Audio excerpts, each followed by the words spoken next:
Hello everyone, welcome to my channel Be Style Life. Today I am going to show you guys what I'm going to plant for the fall and winter in my garden. I know a lot of you gardeners have probably harvested a lot of tomatoes and wondering what to plant before the frost. There's still time for us to squeeze in another crop of leafy greens such as lettuce, bokchoy, radishes. Here's some seeds that I got from my aunt. These are unlabeled seeds that I don't even know what they are, and these are probably have been around for a couple years. So these are really old seeds. I am suspicious about their germination rate, but because I have a whole bunch of them, I'll still try to use them. I'm pretty sure that this pack of seeds is amaranth. It's one of the vegetables that a lot of Chinese people love. We plant this basically each year, so I can recognize that this is definitely amaranth. Okay, let's open the this pack of seeds. I can tell this is probably bok choy based on the size. Yeah, and we all love bok choy, so yeah, this is definitely bok choy for sure. This one is no doubt is cilantro, but I don't know how long the seed is, probably a couple years already. This one looks like radish to me, but it could also be spinach, but most likely it is radish. And I am not talking about these snack radish, which is about a couple inches long. I'm talking about these white radishes. Certain varieties can go as long as maybe like 12 inches to 15 inches. Some shorter varieties can be maybe 6 to 8 inches. These radishes are so delicious. My garden is made out of cinder blocks. They can either be 1 cinder block deep or 2 cinder blocks deep, which is either 6 to 8 inches of soil or 12 to 16 inches of soil. So this part of my garden is the more shallow part, so there isn't that deep of soil, so I can't really plant my radish here. So I'm going to plant my cilantro here. So what I do is that I digging about an inch of like trench lines, and this makes your crop really nice and neat and easy to cultivate in the future. So then I just like dripping all my seeds in. As you know, I have a whole bag of them, so I just like drip a lot of them. I feel like I just won a lottery. I'm like a millionaire right now that I got tons of seeds. I just like kind of dripping like crazy. And don't worry, because it's like these are old seeds, so I don't even know what's the germination rate for them.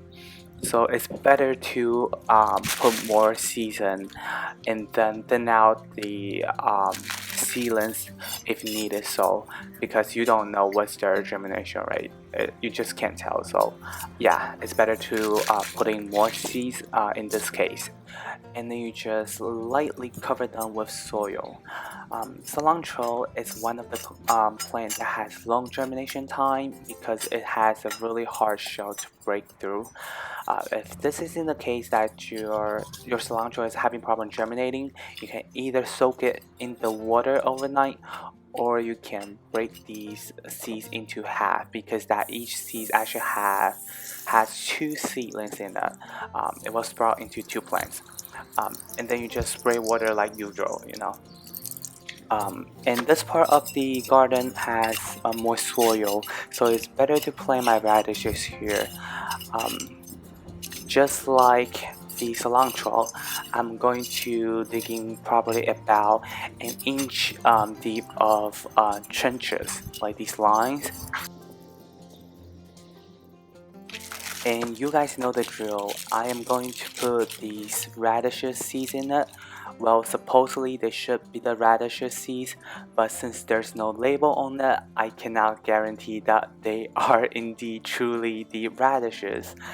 I'm gonna put a lot of these seeds in it because these are really old seeds. I do not know their germination rate, So it's better that I put more seeds in it and thin out the seedlings in the future rather than realizing that I didn't plant enough and trying to start everything over again with the seeds.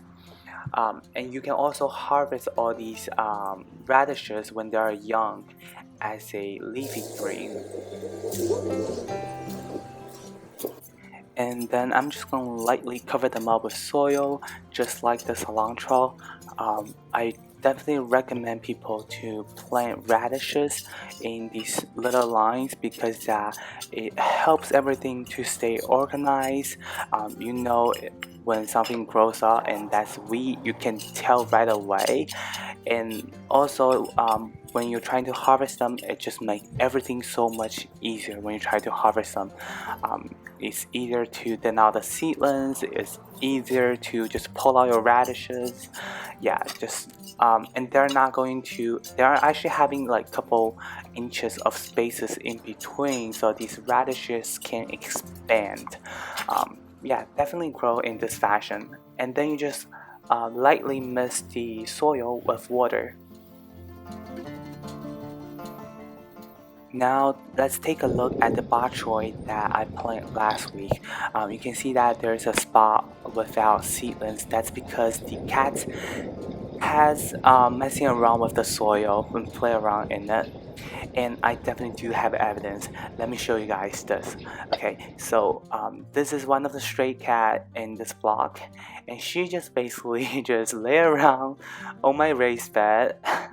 She's having fun in it, but seriously, my seedlings has been destroyed. She's super friendly, but I have only been recently kind of feeding her because she just appeared to be in front of my house somehow. But I'm allergic to cats. I can't really raise her. And if someone after seeing this video has an interest in this little cutie, can you please adopt her? As you know that winter is actually coming pretty soon, I do really want her to find a place to stay. And I'm just gonna spray some bok choy seeds in this empty spot and hoping that they will catch up growth with the other plants.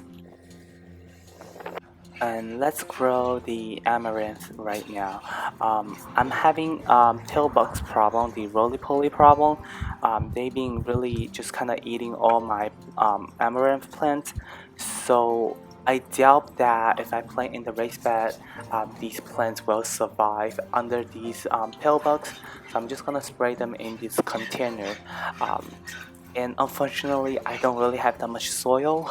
I only filled it up about like 5 inches deep, and 5 inches is like the bare minimum for any leafy green to grow. So if you do have soil, please don't be like me.